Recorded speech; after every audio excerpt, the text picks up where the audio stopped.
जी अस्सलाम वालेकुम students, Wajih Hasan Alvi here and you watching Alvi law associates. LLB part second है और आज हमने इंग्लिश के हवाले से सेकंड जो आपकी स्टोरी है, स्टोरीज़ ऑफ आवर सेल्व्स में से वो जो है शुरू करनी है।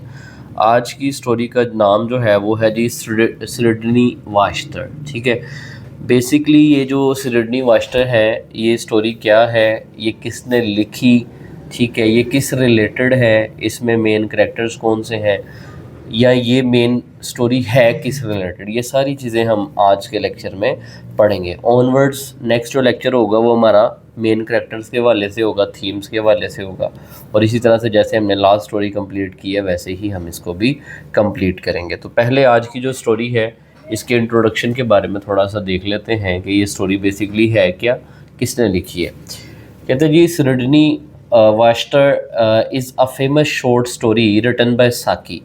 साकी जो है वो इसके राइटर हैं, whose real name was Hector Hugh Munro. ठीक है, the story is about a lonely and sickly 10 years old boy. ये जो कहानी है ना, ये एक अकेला, तन्हा और एक कमज़ोर सा 10 साल का एक बच्चा है, उसके रिलेटेड ये सारी की सारी कहानी है, जिसका नाम है कॉन रेडन। ठीक है, उसका नाम है जी Conradin, who lives under the strict control of his guardian. उसके वालदैन नहीं है और उसकी एक कज़न है फ़ीमेल जिसका नाम है मिसेस डी रोप, और वो बड़ी एक सख्त किस्म की खातून है। और ये जो कॉन रेडन है, 10 साल का लड़का, वीक सा, ये अपनी जो कज़न है डी रोप, उसकी गार्डियनशिप पे रहता है, मतलब वो इसको लुक आफ्टर करती है। He finds the comfort in a ferret named Sydney Waster। वो जो लड़का है 10 साल का, he finds comfort, वो सुकून महसूस करता है in a ferret। ferret होता है एक न्योला जिसको कहते हैं आप आम अल्फाज में, ठीक है, खून ख्वार न्योला जो होता है, यानी एक जंगली किस्म का जो जानवर है न्योला, उसके साथ ये कंफर्ट फील करता है ये 10 साल का वीक सा जो लड़का है।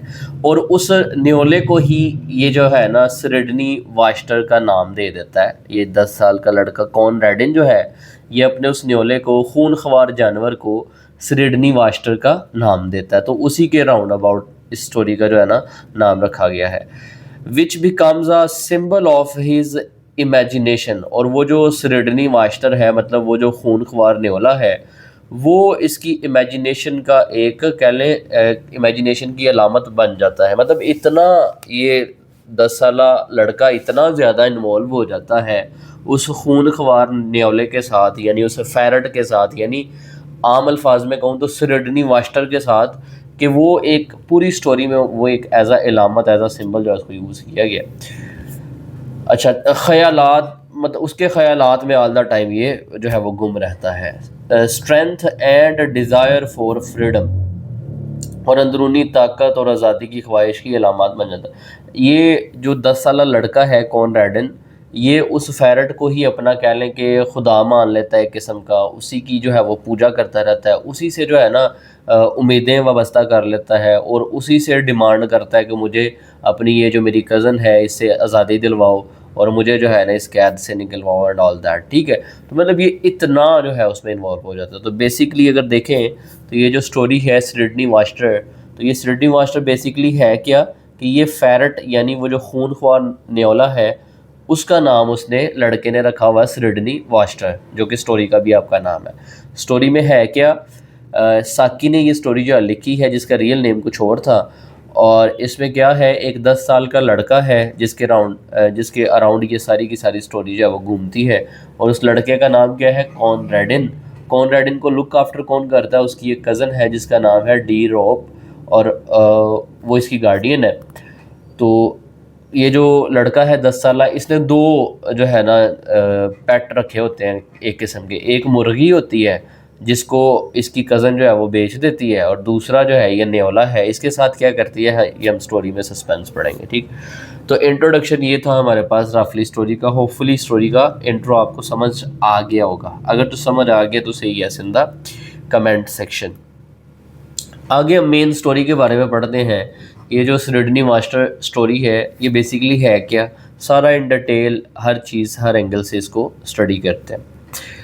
कहते हैं जी, Conradin is a sickly 10 years old boy who lives under the care of his cousin and guardian. जैसे कि मैंने आपको पहले बताया कि कॉनरेडन जो है ये 10 साल का एक वीक सा लड़का है और ये अपनी कज़न की गार्डियनशिप में रहता है। मतलब इसकी कज़न है एक जिसका नाम है डी रोप, वो इसकी गार्डियन है, वो इसको लुक आफ्टर करती है और ये उसके साथ रहता है। क्यों रहता है? क्योंकि इसके अपने पेरेंट्स नहीं हैं।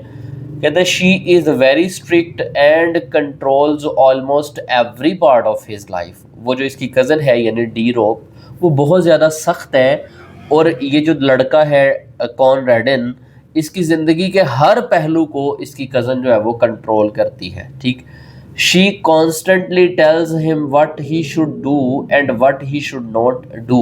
जैसे आपके पेरेंट्स आपको बताते हैं कि बेटा क्या करना है और क्या नहीं करना है, वैसे ही ये जो कॉनरेडन है, इसकी कज़न डी रोप जो है वो कॉनरेडन को ऑलमोस्ट हर टाइम बताती रहती है कि what to do and what to not, क्या करना है क्या नहीं करना है।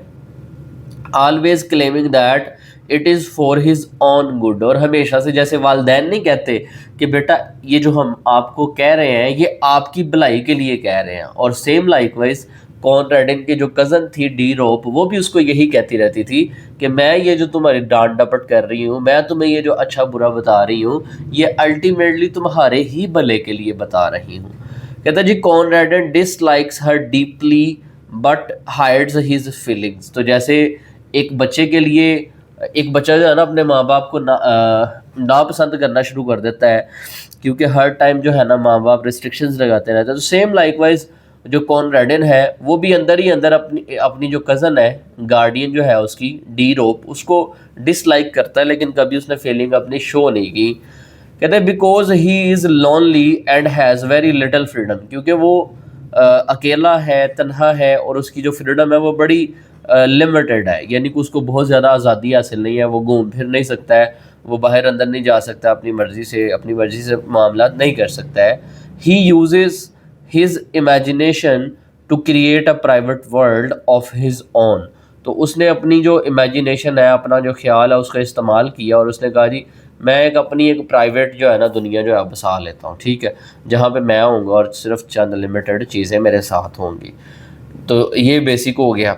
देन है जी इन द गार्डन, मतलब वो जो कज़न है इसकी डी रोप जो कि इसकी गार्डियन है, उसके कह लें घर के साथ या जहाँ पे भी वो रहाइश पजीर है उसके साथ एक गार्डन है या कह लें एक प्लॉट है खाली। तो Conradin discovers an old tool shed. तो कॉनरेडन को पता चलता है कि वहाँ पे एक पुराना सामान रखने वाला ना शेड मौजूद है। आपको पता ना जैसे पुराने घरों में देखें तो वो लोहे के शेड वगैरह जो है ना लोगों ने बनाए होते हैं जिसके नीचे कोई कबाड़ का सामान वगैरह रखा होता है, या कोई पुरानी गाड़ी खड़ी कर छोड़ते हैं या कुछ भी लाइक दैट। तो कॉनरेडन जो है ना वो भी उसको भी वो भी डिस्कवर करता है कि भाई वहाँ पे जो गार्डन है, जो बाग है ना, वहाँ पे एक पुराना जो है ना सामान रखने वाला शेड मौजूद है। तो वो क्या करता है, वेयर ही कीप्स 2 एनिमल्स। तो वहाँ पे कॉनरेडन ना 2 एनिमल्स को रख लेता है, 2 जानवरों को रख लेता है। अब वो 2 एनिमल्स कौन कौन से थे वो मैंने आपको शुरू में भी बताया कि एक उसमें से हैन थी, मतलब मुर्गी, और एक जो है ना फैरट, मतलब खूनख्वार न्योला था। तो कहता है जी हाउडन हैन, यानी एक उसमें से उसने जो है ना मुर्गी रखी, एंड पोलिकेट फैरट, और एक उसने जो है ना खूनख्वार न्योला जो है वहाँ पे एनिमल, ये 2 जो है ना वहाँ पे शेड के नीचे रख लिए। He loves the hen as a companion. वो मुर्गी को एक दोस्त की तरह, साथी की तरह, कंपेनियन की तरह जो है वो प्यार करता था। But the ferret fascinates and frighten him because it is wild and dangerous. लेकिन फैरट जो है यानी खूनख्वार जो न्योला था वो समहाउ उसको फैसिनेट भी करता था, लेकिन अक्सर औकात इसको फ्राइटन मतलब डराता भी था। क्यों? क्योंकि वो एक जंगली जानवर है और आपको पता है वो डेंजरस है, उससे वैसे ही डर आता है, खौफ आता है। कहता Conradin gives the ferret the strange name Sidney Vashtar. तो ये मैं आपको शुरू में बता रहा था कि कॉन राइडन ने क्या किया कि वो जो फेरट था उसको एक स्ट्रेंज सा यानी अजीब सा नाम दे दिया, यानी सिडनी वास्टर। उसने कहा जी ये जो न्योला है, ये जो फेरट है, ये सिडनी वास्टर है, तो उससे स्टोरी का नाम है सिडनी वास्टर।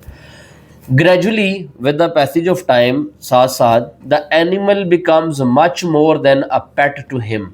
ये जो एनिमल्स थे यानी हैन एंड फैरट यानी मुर्गी और न्योला, ये उसके लिए पेट से कहीं ज़्यादा जो है ना अहमियत का हामिल बन गए। Conradin imagines Sidney Vashtar as a powerful god and begins to worship it secretly in the shed. तो जैसे मैंने शुरू में आपको बताया था कि ये खूनख्वार न्योले के साथ इतना इन्वॉल्व हो गया था कॉनरेडन कि इसने सीक्रेटली उसकी इबादत करना शुरू कर दी, उसको पूजना शुरू कर दिया, यानी वो उसको एक पावरफुल गॉड की तरह मानना शुरू हो गया था। जैसे हिंदू करते हैं कि अगर आग है तो उसको पूजना शुरू कर देते हैं, कोई भी पावरफुल चीज़ देखते हैं उसको पूजना शुरू कर देते हैं।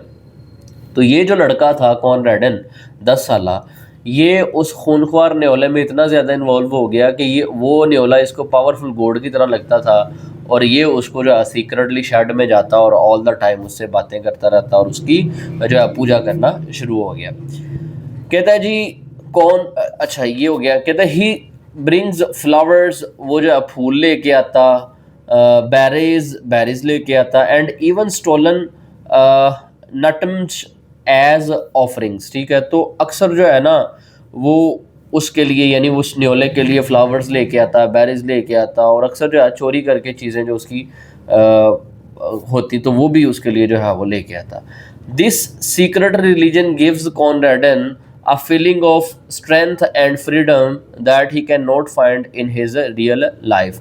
तो ये जो उसका सीक्रेट रिलीजन था, मज़हब बन चुका था, जिसकी वो सीक्रेटली जो है वो पूजा भी कर रहा था, तो कहता है इसने कॉनरेडन को एक स्ट्रेंथ की फीलिंग दी, फ्रीडम की फीलिंग दी, जो कि उसको असल लाइफ में हासिल नहीं थी, क्योंकि असल लाइफ में तो उसकी जो कज़न थी, गार्डियन थी, वो उसको ऑल द टाइम जो है वो रोकती रहती थी, टोकती रहती थी।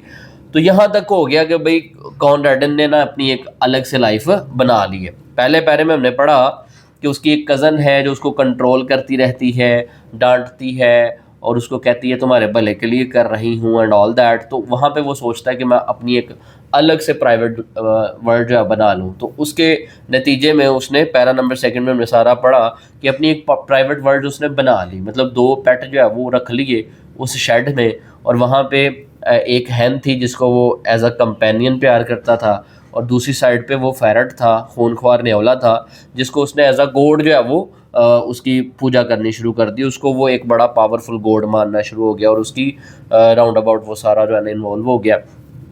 इससे आगे क्या होता है, फिर डी रॉब को अवेंचुअली ये बात पता चलेगी, और ऑब्वियसली डी रॉब जो है उसको इस चीज़ से भी बाज रखने की कोशिश करेगी। इस हवाले से वो क्या करती है देखते हैं। कहता है Mrs De Ropp eventually notices that Conradin spends a lot of time in the shed। तो with the passage of time जो मिसेस डी रॉप थी उसको ये पता चला कि कॉनरेडन जो है वो 10 साल लड़का यानी उसका छोटा कज़न जिसकी वो गार्डियन है, उसको पता चला कि ये तो बहुत ज़्यादा टाइम अपना जो है ना शेड के अंदर गुजारता है। She decide that the Houdan hen is unnecessary and has it sold. तो उसने डिसाइड किया, उसने फैसला किया मिसेस डी रॉप ने कि ये जो हाउडन हैन है ना ये अननेसेसरी है, गैर ज़रूरी है, और उसने क्या किया कि इसको सेल कर दिया, बेच दिया। अब पीछे क्या बचा, फेरट यानी वो खूनख्वार जो है वो न्योला। कॉनरेडन इज़ डीपली हर्ट, लेकिन कॉनरेडन जो है वो उसके इस काम से बड़ा हर्ट हुआ। ऐसे ही होता है ना, आपको जो मुर्गी बड़ी पसंद होती है, आप स्कूल जाते हो और आपके वापस आने पे वालदा उसको ज़िबा करके आपके आगे जो है वो खाने के लिए रख देती है। अक्सर ऐसी स्टोरीज आपने सुनी है। तो सेम जो है वो कॉनरेडन के साथ हुआ कि जिस मुर्गी को वो बड़ा प्यार करता था, उसकी कज़न मिसेस डी रॉप ने उस मुर्गी को सेल कर दिया।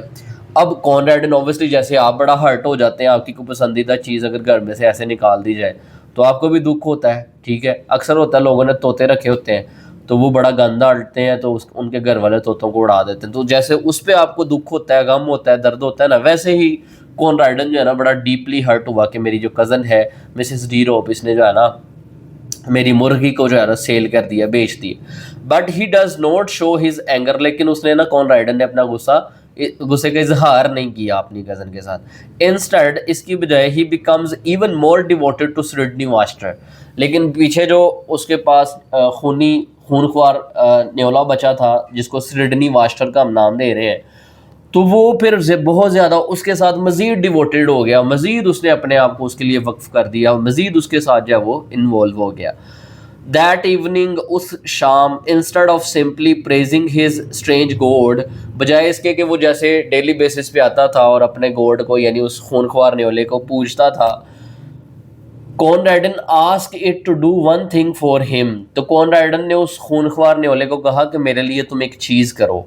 He does not explain what he wants, उसने ये एक्सप्लेन नहीं किया उसको, उस खूनख्वार न्योले को, कि वो चाहता क्या है कॉनराडन, लेकिन अंदर ही अंदर वो क्या चाहता होगा कि मुझे यहाँ से आज़ादी दिलवाओ, मैं यहाँ पे ना खुश हूँ।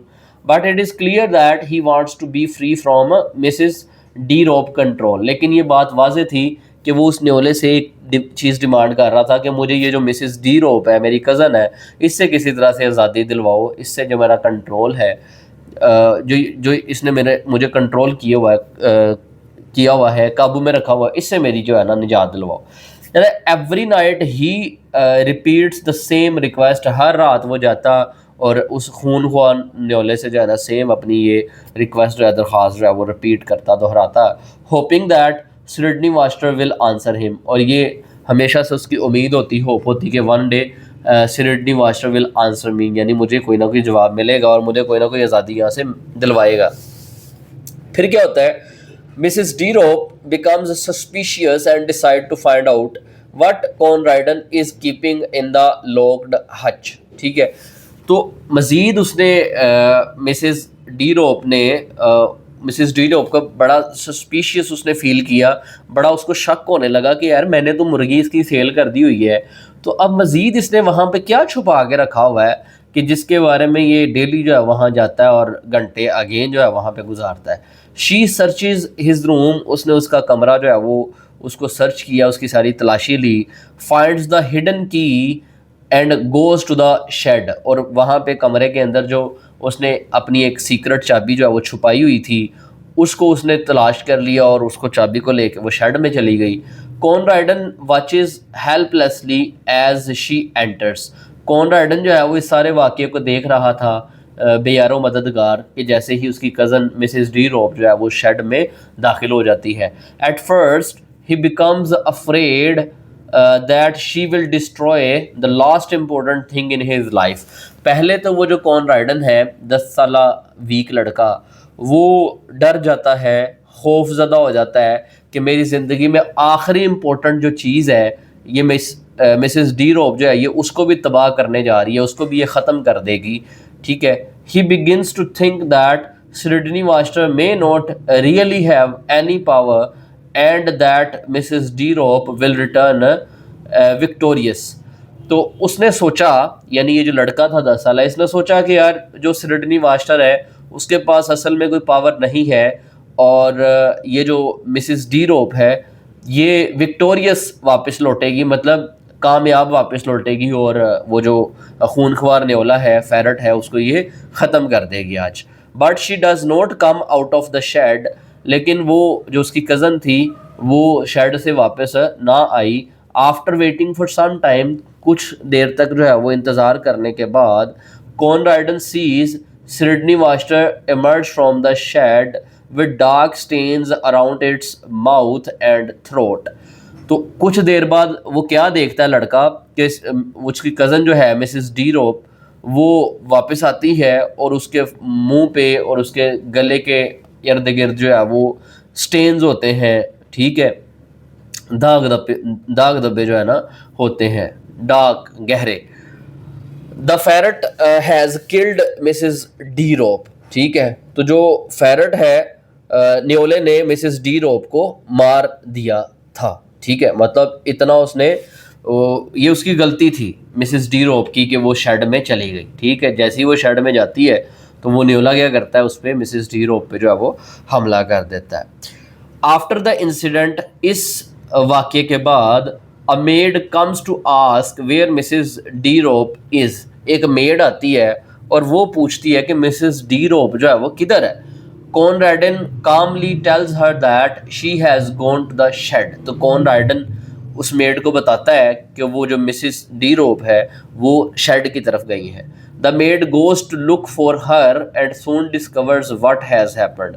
मेड जो है वो जाती है मिसेस डी रोप को देखने और वहाँ पे जो भी हुआ होता है उस सारे के बारे में ऑब्जर्व कर लेती है।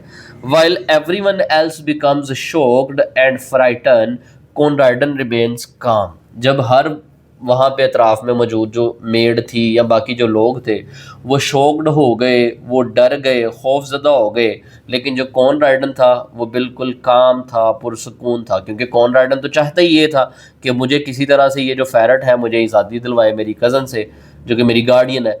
He goes to the kitchen and makes himself a piece of buttered toast. तो वो बड़ा कामली किचन में गया, बावर्ची खाने में गया, वहाँ पे जाके उसने एक अपना बटर्ड वाला जो है ना बटर वाला टोस्ट बनाया, ठीक है, बड़ा पुरसकून माहौल में। This is important because Mrs D rope had usually denied him toast. ये इसलिए अहम था बताना इस स्टोरी में कि वो किचन में गया और सारा उसने जो है टोस्ट बनाया, क्योंकि मिसेस डी रोप जो थी वो अक्सर उसे इस बात से भी रोकती थी कि तुम बावर्ची खाने में नहीं जा सकते और तुम अपने लिए बटर वाला जो टोस्ट है वो नहीं बना सकते। तो आज क्या हुआ कि जैसे ही उस खूनख्वार न्योले ने मिसेस डी रोप पे हमला करके उसको जो है ना इस तरह से जो है वो मार दिया, तो उसके बाद वो पहला काम जो उसने किया अपनी आज़ाद मर्जी से, ये जो लड़का था कॉनराडन, उसने ये किया कि वो किचन में गया और वो जो बड़ी उसकी एक विश थी कि मैं भाई बटर वाला टोस्ट खाऊं, वो उसने जाके जो है वहाँ पे बनाया। अच्छा जी, now that she is gone, अब वो जा चुकी थी, Conradin can finally enjoy it without her control. Conradin finally अब सब कुछ जो है ना इंजॉय कर सकता था उस मिसेस डी रोप के कंट्रोल के बिना। The ending is there for both dark and ironic. तो इस कहानी की जो एंडिंग है वो बड़ी डार्क है, आयरॉनिक है। Conradin the weak and lonely child has finally gained freedom. Conradin जो कि एक कमज़ोर और अकेला तन्हा बच्चा था, उसने फाइनली जो है वो आज़ादी हासिल कर ली। तो लास्ट पे अगर पढ़ें तो इस स्टोरी में सब में हमें क्या मिलता है कि the story shows how loneliness, strict control and lack of freedom affects the Conradin mind. ये कहानी हमें बताती है कि किस तरह से वो जो कॉनराडन की लॉनलीनेस थी, तन्हाई थी, और जो उसका स्ट्रिक्ट कंट्रोल था यानी उसको बड़ा काबू में रखा हुआ था, एंड लैक ऑफ फ्रीडम और उसकी आज़ादी को जो है वो दबा के रखा हुआ था, इस सब ने किस तरह से कॉनराडन को जो है ना असरअंदाज किया।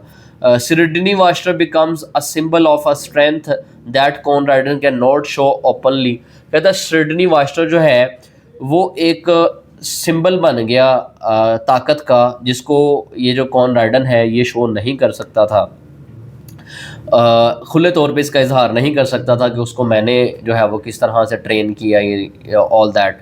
The story also leaves us unsure whether Sredni Vashtar is truly a supernatural god or simply a dangerous ferret that happened to kill Mrs. D Rope। तो कहता है कहानी हमें इस बारे में भी अनश्योर छोड़ देती है कि ये जो सिडनी मास्टर था, मतलब ये जो फेरट था यानी खूनख्वार न्योला था, ये वाकई में कोई सुपर नेचुरल गॉड था, वाकई में कोई खुदाई जो है ताकत थी, इसके पास कोई पावर थी, या महज ये एक डेंजरस किस्म का खूनख्वार न्योला था और जिसने मिसेस डी रोप को जो है ना इस तरह से खूनख्वार करके मार दिया।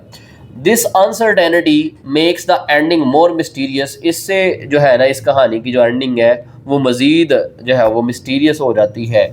इन the end Conradin imagination, secret world and desire for freedom have completely changed his life.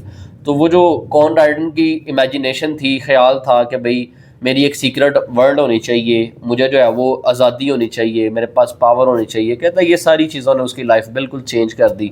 While the simple act of eating toast shows that he is finally free from the person who controlled him. और लेकिन उसने last पे जो एक toast खाया वो ये जाहिर करता है कि अब वो बड़ा पुरसकून है, बड़ा इजी है, बड़ा रिलैक्स है, और हमेशा से जो उसको कंट्रोल किया जा रहा था, जिसके लिए वो बड़ा परेशान था, आज फाइनली उसने उस चीज़ से आज़ादी हासिल कर ली है। तो ये थी जी हमारे पास story the Sidney Vashtar. Hopefully story सारी की सारी आपको डीपली तौर पे समझ आ चुकी होगी। अगर तो समझ आ गई है तो से yes in the comment section, onwards हमने क्या करना है इस स्टोरी के, इसी तरह से जो इंपॉर्टेंट कैरेक्टर्स हमने पढ़े हैं लाइक मिसेस डी रोप है, देन कॉन राइडन है, देन वो मेड है, और जो ये इनके बारे में डिस्कस करेंगे। मेन थीम्स जो इस स्टोरी के हो सकते हैं उनके बारे में डिस्कस करेंगे, इंपॉर्टेंट क्वेश्चंस पढ़ेंगे। सोफा यही था, मिलते हैं इंशाल्लाह अपने नेक्स्ट लेक्चर में, तब तक के लिए अल्लाह हाफिज़, थैंक यू।